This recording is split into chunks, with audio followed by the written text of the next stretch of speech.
Olá, nós somos um dos grupos da turma 90B da FAMED e nós vamos apresentar o seguinte trabalho sobre crâniosinostoses para ser apresentado na disciplina de embriologia ministrada pelo professor Dr. Lucas. As craniosinostoses são malformações congênitas que resultam de um fechamento precoce de uma ou mais suturas cranianas. Ela tem uma incidência de 1 a cada 2.000 ou 2.500 nascidos vivos e essas malformações acarretam deformidades craniofaciais ou deformidades cranianas. Além disso, os fatores associados às craniosinostoses são geralmente fatores de crescimento, fatores genéticos ou até mesmo fatores biomecânicos. E qual a importância das suturas cranianas? Essas suturas são articulações fibrosas que vão ter um papel importantíssimo, especialmente no período expulsivo do parto, porque elas permitem a acomodação do crânio do bebê, da cabeça do bebê, para a passagem pelo canal vaginal. E, além disso, elas permitem o crescimento do cérebro, que durante os 2 primeiros anos de vida da criança chega a quadruplicar de tamanho. Outro papel muito importante das suturas cranianas é agir como uma espécie de amortecimento para movimentos do ser humano, como mastigação e até a própria locomoção mesmo. Os principais riscos associados à craniosinostose são justamente devido ao aumento da pressão intracraniana. Com o fechamento precoce dessas suturas, o crânio não permite o crescimento adequado do cérebro, e isso aumenta essa pressão intracraniana, comprometendo então o fluxo sanguíneo, acarretando danos cerebrais, danos ópticos e até um atraso no desenvolvimento neuropsicomotor desse indivíduo. Além disso, existe também um dano estético facial, uma vez que esse fechamento precoce das suturas acaba causando uma deformidade craniofacial que é visível e que pode comprometer a autoestima desse indivíduo e levar a alguns problemas futuros de socialização. O diagnóstico das craniosinostoses é geralmente feito por um exame clínico e confirmado por exames de imagem, como raio-x e tomografia. Já o tratamento geralmente consiste no tratamento cirúrgico, com suturectomia e uso de molas de expansão, e geralmente surge um resultado melhor quando realizado entre 6 e 8 meses de idade. Quanto à classificação das craniosinostoses, ela pode ser feita de diversas formas. Ela pode ser classificada quanto às causas, quanto ao número de suturas e quanto ao tipo de sutura comprometido. Em relação às causas, ela pode ser dividida em primárias ou secundárias. As primárias são aquelas que têm causas geneticamente determinadas, e elas podem ser sindromáticas ou não sindromáticas. Sindromáticas quando estão associadas a alguma síndrome e não sindromáticas quando não estão associadas a nenhuma síndrome. As craniosinostoses secundárias são aquelas que não estão associadas a nenhum fator genético. A deformidade cranial ela acontece por outras causas. Já quanto à quantidade de suturas comprometidas, elas podem ser classificadas em simples ou monossuturais, quando apenas uma sutura é comprometida, e complexas ou polissuturais, quando mais de uma sutura é comprometida. Quanto ao tipo de sutura comprometida, nós temos a escafocefalia, que é quando a sutura é a sutura sagital. Já a trigonocefalia é quando a sutura comprometida é a sutura metópica. A terceira craniosinostose mais frequente é a plagiocefalia, que é o fechamento precoce de apenas uma das suturas coronais. Por fim, a acrobraquicefalia acontece quando as 2 suturas coronais se fecham precocemente. As craniosinostoses podem ter causas ligadas tanto a fatores genéticos e síndromes, como vai ser explicado mais à frente, quanto a fatores externos e ambientais. Nesses fatores, os principais são a idade avançada dos pais, a exposição a teratógenos, seja pelo uso materno de álcool, drogas, tabaco, anticonvulsivantes, seja pela exposição a ácido valproico, ácido retinóico e dantoína. Além disso, tem outros fatores, como doenças metabólicas, como hipertireoidismo, raquitismo carencial, doenças hematológicas, como as talassemias, infecções maternas também podem ser causas das craniosinostoses. Além disso, também tem a pressão intrauterina aumentada, seja pela gemilaridade ou pelo posicionamento e apresentação do feto.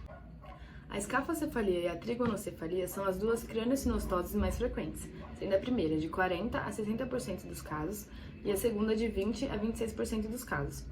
As 2 ocorrem predominantemente no sexo masculino, e a trigonocefalia tem uma ocorrência mais frequente em gestações gemelares e na apresentação fetal sentada na ocasião do parto. A escafocefalia normalmente não está associada a nenhuma síndrome. O fechamento precoce da sutura sagital gera um crânio alongado, com um comprimento maior e uma largura menor. Também pode ocorrer uma formação de uma crista na sutura sagital. Já na trigonocefalia, o fechamento precoce da sutura metópica gera um crânio com aspecto triangular e normalmente está associada ao hipotelorismo, que é a aproximação dos olhos. Já a plagiocefalia ocorre pelo fechamento precoce de uma das suturas coronais Isso gera uma assimetria facial, que deve ser diferenciada da assimetria craniana causada pela pleurocefalia postural, que ocorre pelo posicionamento do recém-nascido. A pleurocefalia ocorre predominantemente em meninas e não parece estar relacionada a fatores mecânicos intrauterinos. E a terceira, craniosinostose mais frequente, junto com a braquicefalia. Do lado que acontece o fechamento precoce, ocorre um recuo da região frontal junto com a órbita, que fica um pouco elevada. Pode também estar associado a uma protuberância no temporal. A base do nariz fica deslocada e do lado que a sutura não foi comprometida, ocorre uma protuberância e um avanço do frontal, que vai acentuar mais essa simetria facial.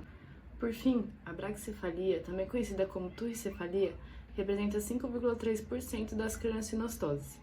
O fechamento bilateral precoce das suturas coronais gera um crânio com aspecto curto, devido a um defeito da expansão do frontal. Assim, as arcadas supraorbitárias ficam recuadas e há um achatamento do frontal, sendo que sua parte superior pode ficar com um aspecto proeminente. Então, agora a gente já sabe que tanto aspectos ambientais quanto aspectos genéticos podem influenciar no fechamento prematuro das estruturas ósseas. Eu vou abordar um pouco os aspectos genéticos. Inicialmente, eu vou começar falando que mais de 50 genes já foram identificados como associados à craniosinostose. E alguns genes alvos, que são mais raros, tendem a ser excluídos de painéis de testes genéticos e moleculares, a menos que sejam indicados por características clínicas bem específicas que são observadas por especialistas da área. O sequenciamento completo do exome do genoma para a pesquisa em genética molecular acelerou bastante a descoberta de genes e de mutações em indivíduos com craniosinostose. Vale salientar também que o exoma é um dos principais exames mais completos para ver a questão da hereditariedade e se torna essencial para a descoberta dessa doença e dos aspectos genéticos relacionados a ela. Além disso, agora eu vou falar um pouco sobre quais os principais genes associados com essa doença. Então, eu vou iniciar falando acerca dos FGF, os genes de fatores de crescimento de fibroblastos. Eles são uma família de pelo menos 22 moléculas de sinalização que vão regular a diferenciação, a proliferação e a migração de células através de diversas vias moleculares. Os principais genes que serão afetados com essa mutação são os FGFR1, R2 e R3, no qual a mutação nesses genes vai afetar o desenvolvimento das estruturas ósseas. Mas por que exatamente? Porque eles fazem parte de uma gama de proteínas que são chamadas de BHLH, que auxiliam no desenvolvimento embrionário de diversos órgãos e tecidos. Dessa forma, esses genes vão se tornar imprescindíveis para que as células que dão origem aos ossos, aos músculos e aos tecidos da cabeça se desenvolvam. Além disso, a gente sabe que, consequentemente, eles vão afetar algumas vias de sinalização. Eu vou começar falando da RAS-MAP quinase, que é uma via que está relacionada com a diferenciação celular, e também outra via muito importante que vai ser afetada é a BMP, que é uma sigla em inglês que, traduzindo, fica via de sinalização de proteínas morfogênicas ósseas e está relacionada com a condrogênese e osteogênese, que vai também estar relacionada, consequentemente, diretamente ao fechamento das estruturas ósseas. Então, outro gene que vai ser muito importante e que também vai estar associado ao controle da regulação de transcrição gênica é o gene Twist. Ele auxilia na formação dos ossos através da regulação pelo gene FGFR2. Além disso, ele também é um alvo da via de sinalização Wnt-beta-catenina, que regula a proliferação do mesênquima, derivado da queixa neural, e também a diferenciação de células-troncos mesenquimais em osteoblastos e condrócitos. Outro exemplo que pode ser citado é que a proteína Twist1 é expressa nas células osteoprogenitoras dentro das estruturas cranianas sagitais e coronais e acredita-se também estar envolvida na proliferação e diferenciação dos osteoblastos. Algumas perguntas que já podem ser respondidas com base no que foi estudado são: a craniosinostose é associada somente a uma mutação? Não. Diversas mutações podem resultar em um mesmo quadro clínico. Então, a craniosinostose pode estar associada somente a uma mutação ou a mais de uma mutação. Existe o padrão de herança? Sim, existe o padrão de herança. Se o indivíduo tiver craniosinostose, ele possui 50% de chance de ter um filho afetado. Por isso, é muito importante haver um aconselhamento genético e testes moleculares direcionados para esse indivíduo. Essa ilustração demonstra duas frentes osteogênicas, o mesênquimo intermediário, a dura mater subjacente e o periósteo sobrejacente. O que é importante, principalmente, focar nessa imagem é como tantos aspectos moleculares vão influenciar no fechamento das suturas cranianas. As síndromes de Apert, Crouzon e Pfeiffer são síndromes que fazem parte do grupo de craniosinostoses sindrômicas e estão relacionadas com mutações presentes nos genes de FGFRs. Para a ocorrência dessas síndromes, várias mutações em genes específicos são necessárias. Um desses tipos de mutação é a mutação missense, no qual ocorre alteração de pelo menos um par de base e provoca a substituição de um aminoácido por outro diferente. Além disso, existem características específicas em cada uma delas. A Apert é ocasionada por mutação no gene FGFR2 e afeta múltiplas suturas, além de ocasionar sindactilia complexa de mãos e pés, defeitos cardíacos e gastrointestinais e malformações cerebrais. Só para efeitos de explicação, a sindactilia é uma condição rara que ocasiona a junção de membros, geralmente das mãos e dos pés, e ela pode ser do tipo cutânea ou sinostose.